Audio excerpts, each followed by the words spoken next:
Welcome back to Movie Recap Zone. Today, I am going to explain a fantastic Russian comedy drama film from 2019 titled Son of a Rich. Spoilers ahead. Watch out and enjoy. The movie begins with Grisha, the son of one of the richest men in Russia. He grew up in absolute comfort and ease. He's incredibly rude and gets in constant trouble because he never gets consequences for his actions. He grew up to be a spoiled brat who spends lots of time in nightclubs, having casual relationships with hot girls. One night, he takes a girl to his car and tells her to ride him. The girl disagrees, saying, "I just met you." Anyway, Grisha kicks her out, takes his expensive race car and goes on a joyride. A policeman stops him, but Grisha throws money at his face. But this particular policeman was not corruptible and tries to stop him. Grisha doesn't care and he drives off, taking along the policeman. The police arrest Grisha and put him in jail. So, his father Pavel comes to bail him out. Pavel is already fed up with his son. Now he has gotten himself arrested. On top of that, he's asking to be served well even while locked in a cell. Pavel pulls Grisha out and starts yelling at him. But Grisha does not take his father seriously. He starts to smoke right in front of him. Grisha is Pavel's only child, so he cannot bear to discipline him. He can only scold. But that's not enough. So, Pavel goes to meet his friend Anastasia, who is a TV producer. Feeling incredibly stressed, he tells her he doesn't know what to do with his son anymore. He can't bear his arrogances anymore. Anastasia gets an idea. She knows a guy that she used to work with on horror movies that could help. Pavel accepts to pay him a visit. Anastasia takes Pavel to her friend Lev. Lev likes to experiment. Even his house is a fake construct designed to fool people. Lev completes the illusion by chopping off his own fingers, but that's also fake. Pavel freaks out a little and wants to leave, but Anastasia convinces him to at least hear Lev's plan for Grisha. Pavel tells them about Grisha's spoilt nature, and they make plans to make him better. One night, Grisha sees his sports car being towed away.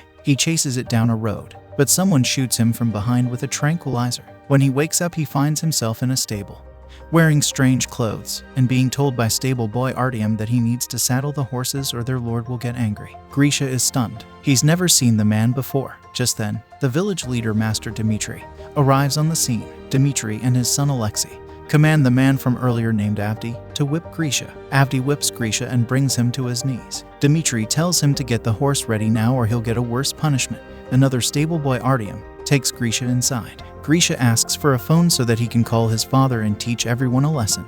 But Artyom says that he does not know what a phone is. Panicked, Grisha jumps through the window and runs away. As he runs, Grisha asks people for help, requesting a phone or even the police. But nobody knows what he's talking about. It seems he traveled back in 1860s Russia, where no technology available. Suddenly he gets caught by Avdi and Alexei. They take Grisha to hang him because he tried to escape.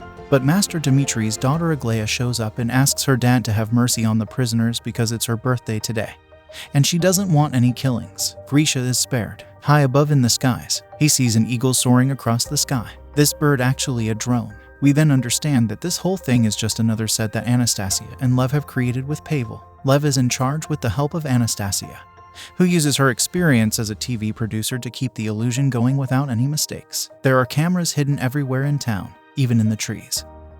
And there's always a sniper ready to shoot Grisha with a tranquilizer in case something goes wrong. Meanwhile, Grisha has started to believe that he has time traveled to the 19th century. He is unable to sleep on the ground. He has to wake up before the sun.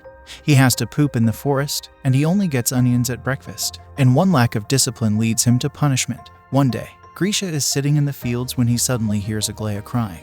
She explains to him that her father wants her to marry an old rich man, but instead of showing sympathy, Grisha says it's a great idea, because if the man is so old then he'll die soon and Aglaya will get all his money and properties. One day, Grisha steals a chicken because he is tired of eating only vegetarian foods. Artyom is scared but he makes the chicken for him, but Grisha eats it all without sharing it. Artyom is sad that he did not get to eat anything, but as always Grisha doesn't care. When Avdi learns about the chicken theft, he asks the culprit to confess or he'll whip someone at random. Once again, Grisha fails to show any sympathy for another human being and watches Artyom being taken away for whipping without saying a word. Later, Artyom shows the whip marks to Grisha, who is terrified of it. But in reality, those marks are just realistic makeups. Grisha continues not to care. Meanwhile, he sees a girl jumping off a horse and notices that her skirt accidentally gets stuck. Seeing her undergarments, Grisha's perverted mind is happy at first, until he realizes that the woman is wearing modern panties. So he runs after her and throws her on the ground to try and see her panties again. But luckily other villagers intervene and get him off her so she can run away. Elsewhere, Pavel is very angry at Grisha because his son has not become a better man. He's still selfish, arrogant, and forces his way on girls. He wants to shut the project down, but suddenly a big news appears. Grisha is looking for the girl Lisa to apologize. The villager actors at first ignore him, but Grisha sincerely apologizes to Lisa and she forgives him. A few days later, the village holds the festival of Ivan Kupala, a traditional holiday considered to be the most magical night of the year. The legend says that any couple who spend this festival together will stay together for the rest of their lives. Following the script of the producers, Aglaia goes to Grisha to tell him that the prospect of an arranged marriage is too much for her to handle, so she'll jump into the lake tonight. The producers think that Grisha will go after Aglaia to save her, but he forgets about her and is more focused on Lisa. He starts telling her that he's from the future and there are many wonderful things there. Their chat is interrupted by Artyom, saying that Aglaia is trying to drown herself. At first, Grisha thought she was just joking, but finally he puts 2 and 2 together and rushes to the lake and saves her. She tries to seduce Grisha, but Grisha manages to resist her and leaves. In the control room, people are confused as to why Grisha rejected this opportunity. However, Grisha wants to spend the night in Lisa's company to see if the legend will come true for them. But Lisa isn't interested and closes the door on his face. The next day, Lev tells Lisa that Aglaia is no longer Grisha's love interest. His love interest will now be Lisa, so she has to play the part. Everyone is okay with this, except Alexei, who isn't very happy with seeing his girlfriend get involved like this. But Lisa reminds him that they are all here to make Grisha a better person and they all have to work together to make this project successful. Now, Grisha and Lisa are spending more time together and they start bonding. Elsewhere, both Alexei and Aglaia are angry because why does his girlfriend has to be Grisha's lover? And Aglaia is angry because she got replaced as the leading love interest. Their intimacy grows and they start to have an injection game. But just then they gets caught making out inside a carriage. Lisa is extremely hurt by seeing her boyfriend cheating on her. And Grisha is shocked because he believes that they are siblings, because they are supposed to play the roles of siblings on the set. And since they just did something dirty, they are fired. Sometimes later, Grisha tells Lisa that he wishes to marry her. Touched by how much he's grown, Lisa kisses him. Meanwhile, in the real world, the people in the control room start celebrating because Grisha has finally experienced sympathy and love.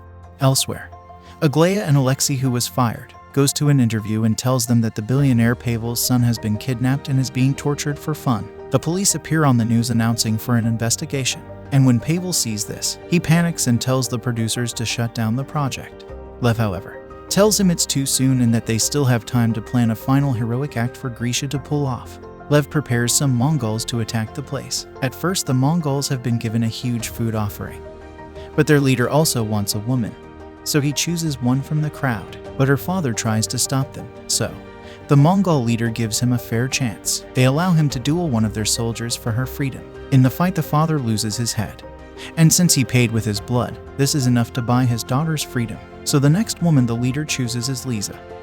Since Lisa does not have anyone to fight for her, she cries out for Grisha's help, but he gets scared seeing the man's head and runs away. But suddenly, Grisha comes back riding a horse. He fights off the Mongols and takes Lisa with him. Right after they leave, the police arrives on the set. Since Grisha isn't there, Lev lies to them and simply tell them they're filming a movie, which the officers believes and leaves without arresting anyone. Meanwhile, Grisha and Lisa, who are riding off into the forest, when they suddenly come across and find a gas station, Grisha is very confused, seeing that things are starting to unravel. Lisa starts telling him everything, but that moment the sniper strikes him and knocks Grisha out. Grisha wakes up in a hospital. Pavel tells his son that he has been in a coma for the past 3 months. After getting well, Grisha goes back to his old partying life, but it doesn't feel enjoyable anymore. Everything is the same. He's the one who has changed. He wants to go back to the village and stay with Lisa. He even goes to the policeman and gives him his sports car as a way of apology. One evening, while in a club, Grisha accidentally finds Alexei and Aglaia and asks them about Lisa instead of lying to him. They tell him everything about the fake production set. They even take him to Lisa, where she actually works as a horse trainer. And when Grisha finally sees her again, he asks her if what she had said is true and it truly had all been real for her. She confirms it, and the couple kiss and begins a new relationship. Sometimes later, Grisha meets his father and thanks him for making him better a person. Grisha starts a new career. He wants to continue his father's crazy project. From then on, more spoiled rich brats are taken to the village, and Grisha helps them to find a better path in life. And this is how this funny and insightful movie ends.